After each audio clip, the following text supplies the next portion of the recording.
देखिए, भारत दुनिया का सबसे बड़ा लोकतंत्र है। लोकतांत्रिक मूल्यों के साथ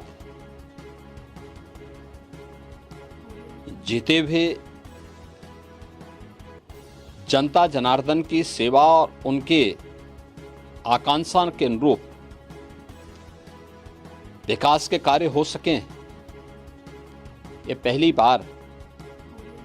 देश के अंदर देखने को मिला है। विकास और विरासत का एक अद्भुत समन्वय प्रधानमंत्री मोदी जी की पहचान है और इस दिशा में जो कार्य हुए हैं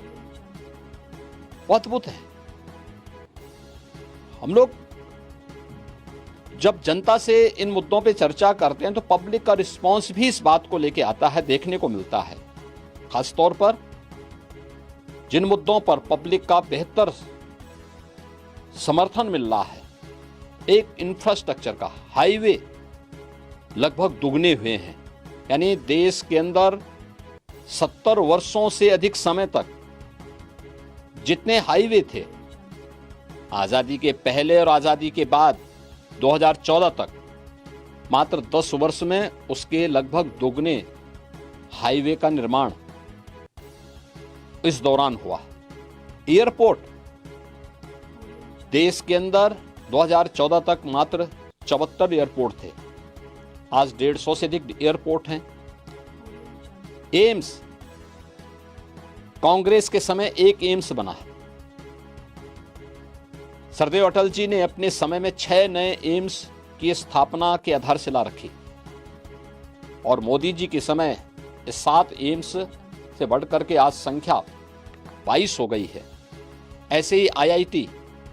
IIM, IIIT, इन सब के विस्तार के लिए 1 डिस्ट्रिक्ट 1 मेडिकल कॉलेज, हर घर नल की योजना,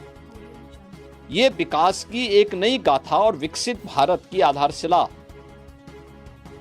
इसके माध्यम से देश के अंदर बनी है। तो पहली बार देश ने विरासत का सम्मान भी सरकार के स्तर पर होते हुए देखा है और ये अद्भुत है। आपने उसकी मिसाल देखी होगी, काशी में काशी विश्वनाथ धाम, महाकाल में महालोक का निर्माण, उत्तराखंड में केदारपुरी में एक नए स्वरूप में आना,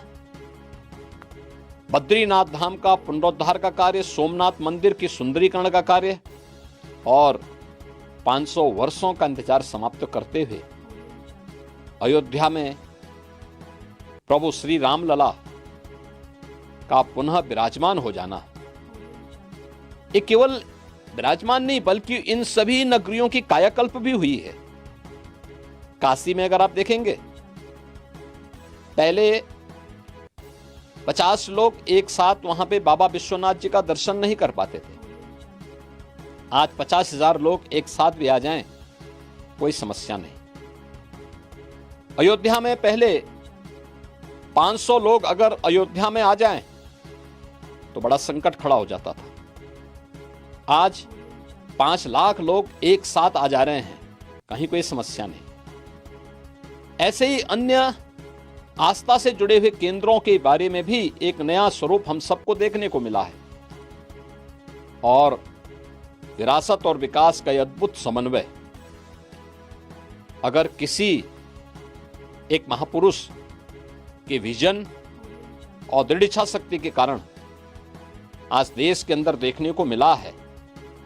तो वह प्रधानमंत्री मोदी जी के नेतृत्व में संभव हो पाया है। पब्लिक इसको हाथों हाथ ले रही है। जनता जनार्दन इन मुद्दों को अपना पूरा समर्थन दे रही है, पूरा समर्थन दे रही है और मेरा मानना है कि जनता जनार्दन का यह समर्थन प्रधानमंत्री मोदी जी के नेतृत्व में फिर से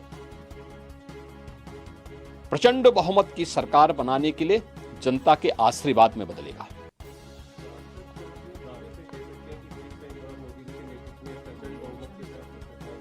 हाँ, मेरा यह मानना है